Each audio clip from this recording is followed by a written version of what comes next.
Good afternoon students.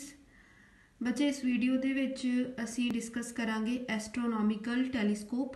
पिछली videos दे विच आपां simple microscope and compound microscope discuss कीता सी। So this is the last topic of the chapter astronomical telescope.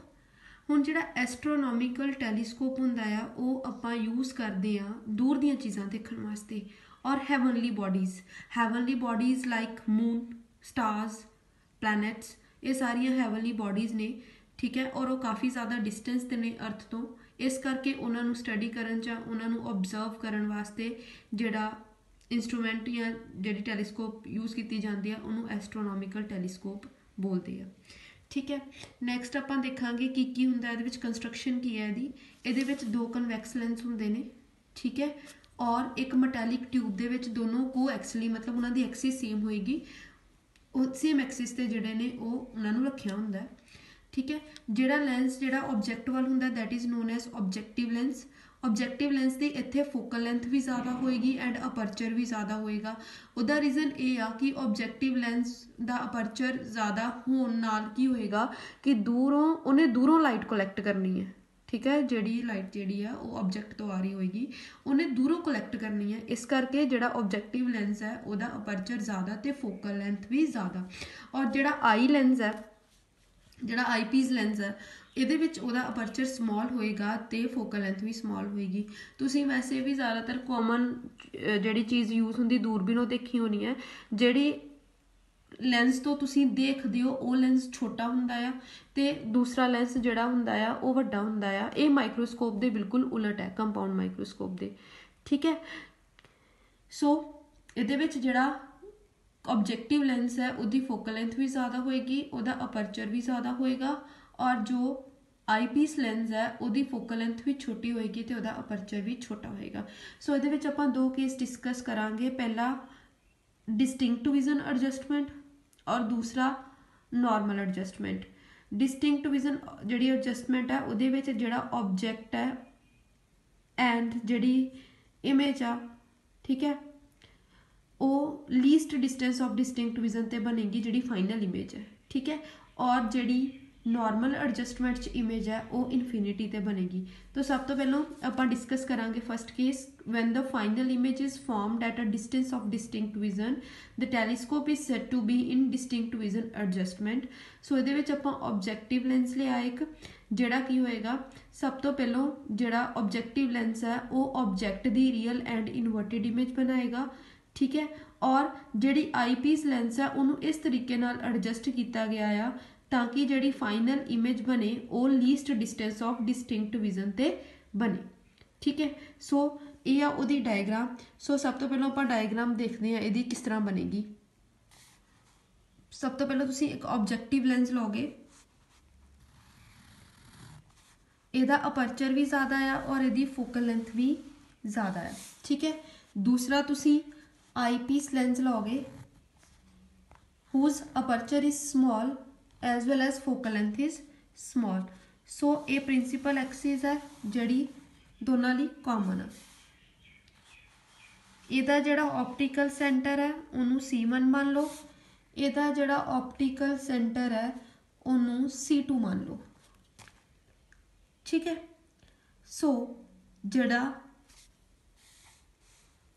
Object है that is at infinity, reason कि दूरों रेज आ रही ने, आपां दूर वाली चीज़ां जिहड़ियां देख रहे हैं सानूं उन्हां दा एग्जैक्ट डिस्टेंस नहीं पता, ठीक है। सो जिहड़े दूरों लाइट आएगी दैट विल बी पैरलल, ठीक है। सो जिहड़ी ते ऑप्टिकल सेंटर चो रे पास करेगी वो सीधी दी सीधी निकल जाएगी, ठीक है, ठीक है। दूसरी जिहड़ी रे आएगी पैरलल, ठीक है, वो जदों रिफ्रैक्ट होएगी तो इत्थे जाके मीट करेगी। और क्योंकि पिछों पैरलल रेज आ रही ने तो ये जड़ियाँ रेज मीट करनगियां ये फोकस ते मीट करनगियां जिहड़ा कि ऑब्जैक्टिव लेंस का फोकस होएगा, ठीक है। सो ये बन गई image A prime and B prime, ठीक है। हुण जिहड़ी रे प्रिंसीपल एक्सिस दे पैरलल होएगी वो की करेगी, फोकस चो पास करेगी, और जिहड़ी सीधी जाएगी ऑप्टिकल सेंटर दे विचों जिहड़ी पास करेगी वो सीधी चल जाएगी। ठीक है, सो ये भी की होगी बैंड। सो जदों आपां इन्हां नूं एक्सट्रापोलेट करांगे तो इत्थे एक फाइनल इमेज बनेगी which is real and sorry virtual. ठीक है, एंड इनवर्टेड। ऑब्जेक्ट ऊपर सीधा आ, इमेज इनवर्टेड बनती पई है। ठीक है, सो ये होगी यदि रे डायग्राम। हुण इत्थे मान लो आई पीस लेंस का फोकस है, ये ऑब्जेक्टिव लेंस का फोकस है, यह आई पीस लेंस का फोकस है। सिमिलरली इधर भी जिहड़ा आ वो आई पीस लेंस का जिहड़ा आ वो फोकस होएगा। ठीक है, सो हुण देखो ये वाला एंगल हो गया अल्फा, क्लियर, और ये वाला एंगल हो गया बीटा जिहड़ा इमेज बना रही है। ठीक है, इमेज जिहड़ी आ least distance of distinct vision ते बनी है, ये हो गया डी। जिहड़ा ऑब्जेक्ट है पहला तो इनफिनिटी ते आ, ओदी जिहड़ी इमेज बनी है, ठीक है, वो कित्ते बनी है, फोकस ते। सो ये आ गया एफ नॉट। एफ नॉट मतलब ऑब्जेक्टिव लेंस का फोकस, क्लियर। और जिहड़ी इहदी इमेज बनी है वो दूसरे ली आई पीस लेंस वास्ते ऑब्जेक्ट का काम करेगी, इस करके ये चीज़ की आ गई you E. So this is the diagram. हुण आपां कढनी है इहदी मैगनीफाइंग पावर। नैक्सट आपां करांगे मैगनीफाइंग पावर। फॉर्मूला सेम है, डेफिनेशन भी सेम है कि जिहड़ी मैगनीफाइंग पावर हुंदी है वो हुंदी है angle subtended by the final image divided by angle subtended by the object. So beta upon alpha. Equation number 1, since angles are very small so magnifying power के बराबर आ जाएगी tan beta upon tan alpha. Equation number 2। हुण आपां tan beta ते tan alpha की value जिहड़ी find out करांगे। उहदे लई सब तो पहलां आपां ट्रायंगल लवांगे A prime B prime C1, A prime B prime C1 and A double prime sorry A prime B prime C2। ठीक है, एक ट्रायंगल आपां ए ले लांगे जिस बीटा एंगल बनता पिया, एक ट्रायंगल आपां ए ले लांगे जिहदे विच अल्फा एंगल बनता पिया। सो सब तो पहलां आपां लैने आ in triangle A prime B prime C1। इस जिहड़ी ट्रायंगल है इहदे विच एंगल बनता पिया alpha. So tan alpha is equal to perpendicular upon base. Perpendicular हो गया A prime B prime, A prime B prime, base हो गया C1 बी प्राइम। ठीक है, C1 बी प्राइम, यह आ गई इक्वेशन। सो रहने दो। In triangle A prime B prime C2, A prime B prime C2 जिहड़ा है उहदे च बीटा एंगल बनता पिया। सो tan बीटा जिहड़ा आ वो किहदे बराबर आ जाएगा, A prime B prime C2 B prime, A prime B prime divided by C2 B prime. ये जिहड़ियां दोनों वैल्यूज ने उन्होंने इक्वेशन नंबर 2 च पुट करोगे तो मैग्नीफाइंग पावर तुहाडे कोल आ जाएगी। tan बीटा की वैल्यू कितनी आएगी, A prime B prime upon C2 B prime divided by A prime B prime upon C1 B prime. This will cancel out, C1 B prime ऊपर चल जाएगा, C2 बी प्राइम नीचे आ जाएगा। Equation number 3। बच्चे ये C1 बी प्राइम के बराबर है, C1 B prime F not के बराबर है।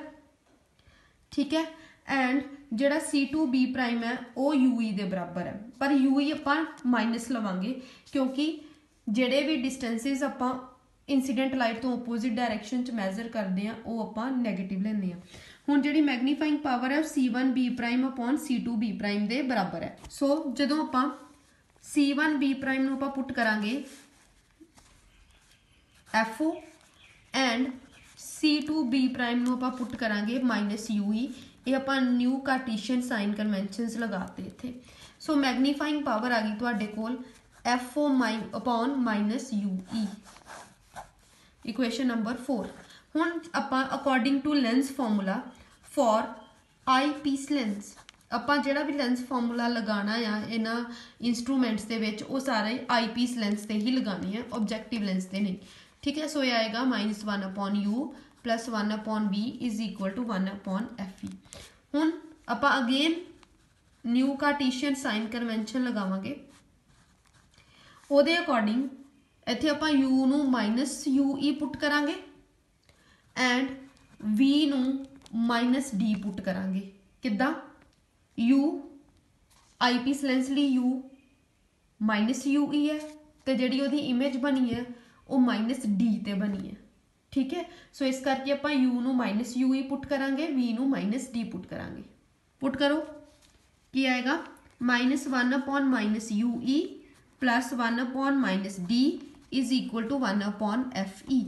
सो ये माइनस कैंसल हो गया, ये आ गया 1/ue minus 1/d is equal to 1/f E. इथों 1/ue की वैल्यू आ गई तुहाडे कोल 1/d प्लस 1/f ई। ठीक है, तुसीं इन्हां दोनों दे विचों जिहड़ा आ वो 1/f ई कॉमन कढ लो। सो किद्दां आएगा वो 1/f ई अगर कॉमन कढ लिया, इत्थे ते 1 हो गया, इत्थे की होया FE/D। ठीक है, एक इहदी वैल्यू आई 1/ue दी। सो इहदे विच आपां इक्वेशन नंबर 4 च 1/ue हैगा, ਉਹਦੀ जगह ते ए वाली वैल्यू पुट कर देंगे। Put in equation 4। सो की आएगा तुहाडे कोल magnifying power is equal to -FO ते आएगा ही आएगा। ठीक है, जो आप 1/ue की वैल्यू पुट करांगे तो की आ जाएगा तुहाडे को FO/FE। आ वाली वैल्यू पुट करो 1 + FE/D। This is the magnifying power of astronomical telescope in distinct vision adjustment. बच्चे केस नंबर 2 है साडा when final image formed is at infinity. जो फाइनल इमेज इनफिनिटी ते मतलब बनेगी तो टैलीस्कोप नूं आपां नॉर्मल एडजस्टमेंट च बोलांगे। ठीक है, इस केस दे विच आपां आईपीस लेंस नूं इस तरीके दे नाल एडजस्ट करना आ कि final image virtual inverted and highly magnified बने ते इनफिनिटी ते बने। उहदे लई की किद्दां मतलब ये किस तरह पॉसीबल है कि फाइनल इमेज इनफिनिटी ते बने? वो इस तरीके नाल पॉसीबल है अगर ऑब्जेक्टिव लेंस का फोकस ते आई पीस लेंस का फोकस सेम जगह ते होएगा। ठीक है, किद्दां जे मान लो इथों पैरेलल रेज आ रही ने वो फोकस ते मीट करनगियां, ऑब्जेक्टिव लेंस के फोकस ते मीट करनगियां, और अगर उत्थे ही आई पीस लेंस का फोकस भी होवे ते फिर वो रेज जिहड़ियां ने वो रिफ्रैक्शन तो बाद पैरेलल हो जाणगियां। मीनस कि अगर ऑब्जेक्टिव लेंस ते आई पीस लेंस का फोकस एक दूजे दे नाल कोइनसाइड कर जाता है तो जिहड़ा टैलीस्कोप है that will be in normal adjustment. ठीक है, देखो हुण ये ऑब्जेक्टिव लेंस है, पैरेलल रेज आईयां फोकस ते आके मीट कीतियां, ये की होगी focal length of objective lens. इत्थे ही जिहड़ा आ किहदा फोकस आ गया साडे कोल, इत्थे ही फोकस जिहड़ा आ वो ऑब्जेक्टिव लेंस दा आ ते इत्थे ही जिहड़ा फोकस है वो आई पीस लेंस दा आ। ठीक है, सो इत्थों जिहड़ियां रेज जाणगियां क्योंकि ये फोकस ते आ गया, हुण इहदा जिहड़ी इमेज आ ऑब्जेक्टिव लेंस की इमेज वो आई पीस लेंस लई ऑब्जेक्ट दा काम करेगी। पहलों ऑब्जेक्ट इनफिनिटी ते सी, इमेज बनी फोकस ते, हुण ऑब्जेक्ट फोकस ते है आई पीस लेंस लई, सो इमेज कित्थे बनेगी इनफिनिटी ते। ठीक है, सो नॉट ओहदी जिहड़ी डिस्टिंक्ट विजन एडजस्टमेंट है उहदे विच इह सीगा कि दोनों दे फोकस कोइनसाइड नहीं सी करदे, इस करके डिस्टिंक्ट विजन एडजस्टमेंट हो गई हो। इहदे विच अगर दोनों दे फोकस कोइनसाइड करदे ने, ठीक है, पहलों पैरेलल रेज आईयां फोकस ते मीट कीतियां, फोकस ते ही ऑब्जेक्ट सीगा, इस करके रेज फिर पैरेलल हो गई। सो इस केस दे विच फोकस जिहड़े ऑब्जेक्टिव लेंस ते आई पीस लेंस ते जिहड़े ने वो कोइनसाइड करदे ने। सो इहदी जिहड़ी मैगनीफाइंग पावर है वो सिंपल ही है कढनी, किस तरह? ठीक है, देखो इक्वेशन नंबर 4 यूज करो, magnifying power is equal to FO/-UE। ठीक है, जो तुसीं आ वाली इक्वेशन यूज करोगे तो तुहाडे को की आएगा, तुहाडे कोल आ वाली इक्वेशन बन जाएगी क्योंकि उहदे विच UE है, इहदे विच जिहड़ा UE है वो FE दे बराबर हो गया। बस तुसीं उस इक्वेशन दे विच UE दी जगह ते FE पुट कर देना है तो तुहाडे को मैगनीफाइंग पावर आ जाएगी -FO/FE। So that's all about optical instruments.